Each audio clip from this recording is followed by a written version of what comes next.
Hello there, this is Mark Smith with Family Tree Counseling Associates, and I have a conglomeration video today. I'm calling it Poetic Musings about Narcissistic Abuse Syndrome Recovery. I might probably add maybe the words poetic musings and a few quotes from my friends, but I thought that was a really long title, but that's pretty much what it is.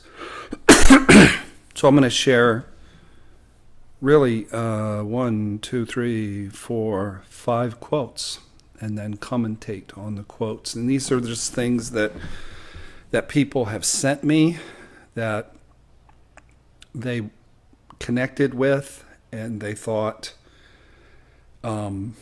that thing makes my head look weird. Oh, that's the thing, is the moon. Moonhead. They thought that this might be good material to pass on in my videos and that I might just connect with it, which I did. The first quote came from my good friend Peg Stone from St. Joe, Michigan. And I'm not sure where she got the quote, if it was hers or if she saw it on Facebook. She said it described her life, and I'm hoping that it also describes my life. I really connected with it. So the quote is this: "It's comforting to finally find a writer who is deliberate, a writer who carefully crafts every word into a message of understanding that oozes with truth, speaking for the walking wounded of this invisible epidemic." I'm going to read that again. It's a killer quote.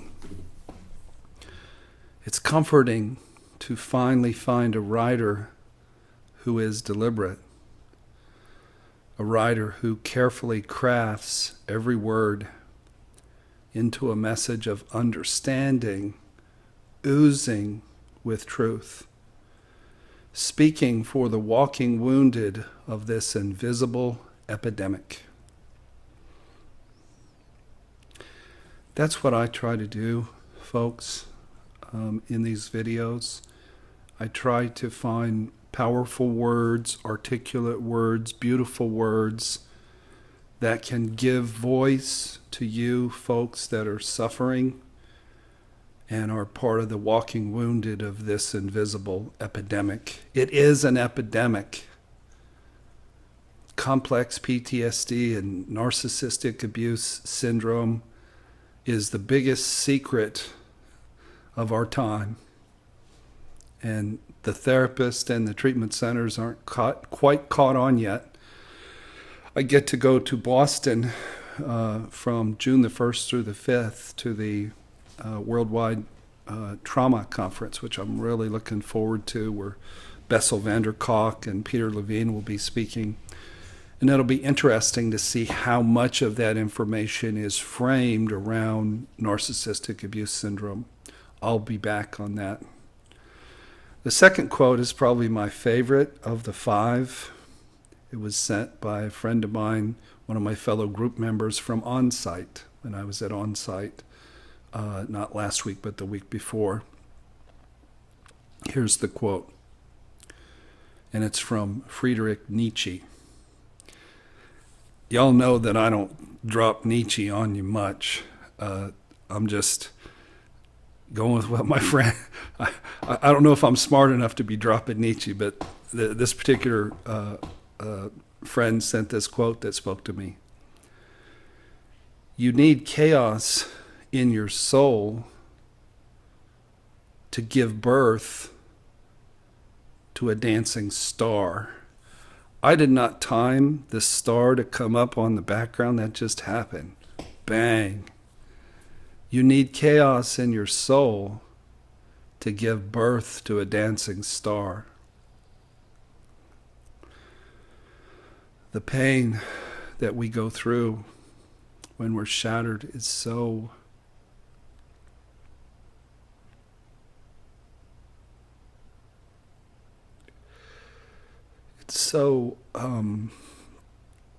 all-encompassing, and it's been over a year for me, but I frequently still have things that stir me and trigger me. Yesterday I went to the Broad Ripple Art Fair here in Indianapolis, and I had taken my former fiance there many years, and I saw her everywhere on the grounds. You need chaos in your soul to give birth to a dancing star. At the end of the week, at our graduation ceremony and on-site, we danced, man. We got down. We were a bunch of dancing stars. Being a dancing star means being a thriver, being an overcomer.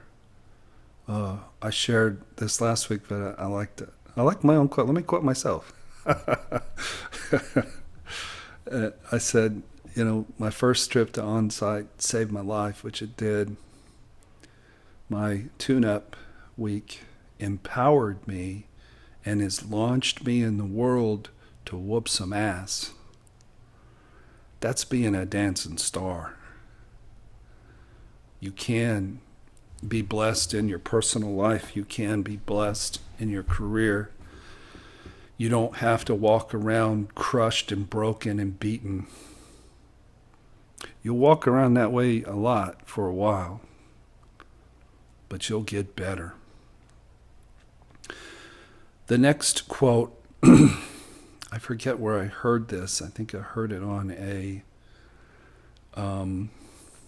some kind of YouTube video, and somebody just mentioned it in passing. They were talking about the author Esther Perels, who wrote the very interesting book Mating in Captivity. Actually, I actually heard this by the author on a TED Talk that I watched recently. And Esther Perels is one of the world's leading experts on studying affairs. She said, affairs in the digital age are like death by 1,000 cuts.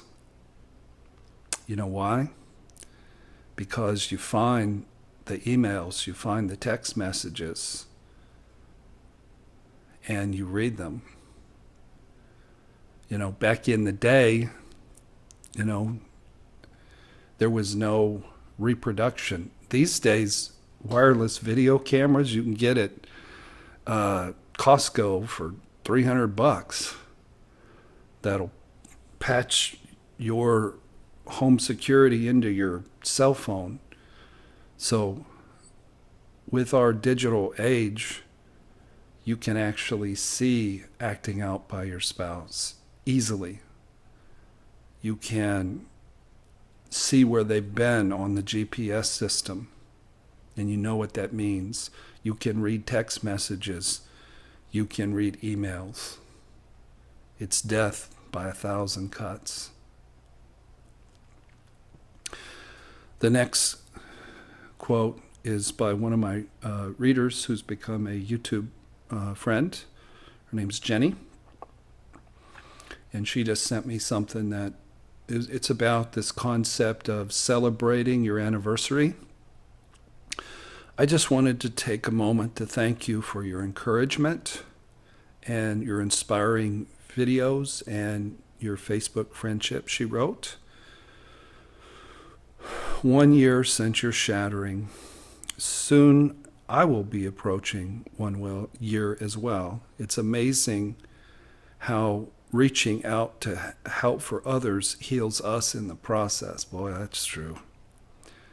So much of our lives we spend on being everything to everyone except to ourselves. I've immersed myself in art, in reading, and playing the ukulele. How cool is that? I've immersed myself in meditation and reconnecting with my parents who are elderly. I can help them by bringing my children to visit and doing yard work as my mother's flower gardens bring her joy. Isn't that wonderful? Just begin there brings them joy. I'm dating a new fellow, one I went to high school with. Our dates are lovely. Day trips and adventuring together. It's been 11 weeks. I believe he is restoring my faith in men again. He helps me with car problems and shows me how to use tools. We cook together. He's consistent in word and deed. How sexy is that, ladies, if a man is consistent in word and deeds? How rare is it? Companionship is so important to me now. Protecting what is mine, that as well, my time, my creativity, my own space. I'm sorry for rambling. I don't think you're rambling, Jenny. My point is joy is right there with you now. The joy is now. It's about you now. I hope you embrace the present, which has so much beauty. I have no interest in the ones who shattered me. I was blessed by the experience, and that I now trust I have an even deeper empathy for those who suffer. Seize the day, carpe diem, LOL, LOL, or something like that. Today is yours. Hugs and many thanks, Jenny. The beautiful thing about recovering is some of the wisest words don't come from us goofy therapists and us goofy YouTube gurus. It comes from wise, experienced, loving, caring, empathetic, fellow recovering people. That was a beautiful note. The final quote comes from a fellow named Jeff Brown. I don't know who Jeff Brown is. Some of you do. It was sent to me by a reader who follows Jeff Brown on Facebook, and it's about forgiveness. We all need to struggle with forgiveness at some point, don't we? Jeff Brown writes, "Forgiveness is not a concept, it's a process. And if you choose not to forgive at the end of that process, you're not a bad human. No, forgive and forget works too. It's okay not to forgive in certain situations. It doesn't mean that you're not spiritual. It doesn't mean that you are unresolved. It doesn't mean that you will come back in the next lifetime to have to live it over again as punishment. The assumption that forgiving the abuser is the benchmark of a completed emotional and karmic process is a mistake. It's another way the New Cage movement insensitively vilifies the victim. The real benchmark of resolution is whether or not we have gone through our emotional process authentically and have arrived at a place where the negative charge around the experience has dissipated. I'm going to read that again. The real benchmark of resolution is whether or not we have gone through our emotional process authentically and have arrived at a place where the negative charge around the experience has dissipated. Perhaps we learned some lesson, or perhaps we feel liberated from the memories. The important thing is that we feel at peace again. Focusing on our responsibility to forgive a wrongdoer sidetracks the whole process.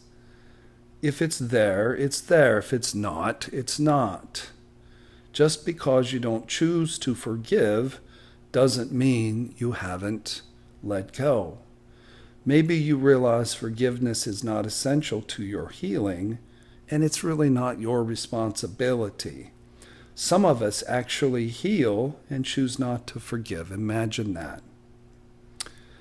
So Joanne, who is my reader, said, Mark, read this. It's really good stuff. We all heal at different paces. It's about the acknowledgement of the individual spiritual process.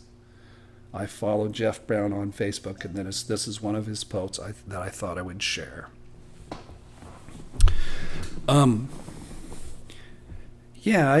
After a year, I believe I'm working on forgiveness. I'm not bitter. I don't need anything from this individual. But I don't know what would happen if I ran into her. I know I wouldn't yell and scream and act the fool. But I don't know if I could even acknowledge her presence. And I don't think I'd go up and start talking to her. But would it wound me to the core, or would it just be, oh, there's that person that I learned so much through, who's really not that important anymore because the charge has been dissipated. It's not about that person, it's about your own process. Okay, so I started this session with a few tears. I'm still working on discharging my emotional woundedness and process. But don't get hung up on, did I forgive or did I not forgive? So many people are walking around saying they've forgiven, and they haven't even opened up the deep wounds. They stuffed them down inside so that they could rush to forgiveness because they were taught that it's so important to get to forgiveness.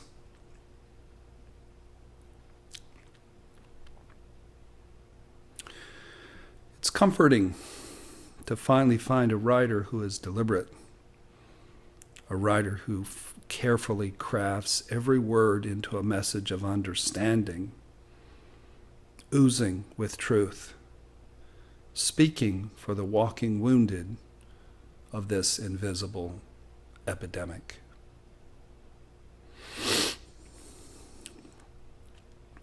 It's a beautiful Sunday. It's sunny. The Broad Ripple Art Fair is on. I'm going to jump on my motorcycle and get on down there. Thank you for watching today. If you haven't joined our YouTube channel, please do so at Family Tree Counseling on YouTube. Also, I have 5 excellent ebooks and 3 videos. The videos are about Narcissistic Abuse Syndrome. And there's a good book on abandonment issues. There's one on shame. There's one on affair recovery. You can get those at familytreecounseling.com. Thank you for joining me today, and God bless.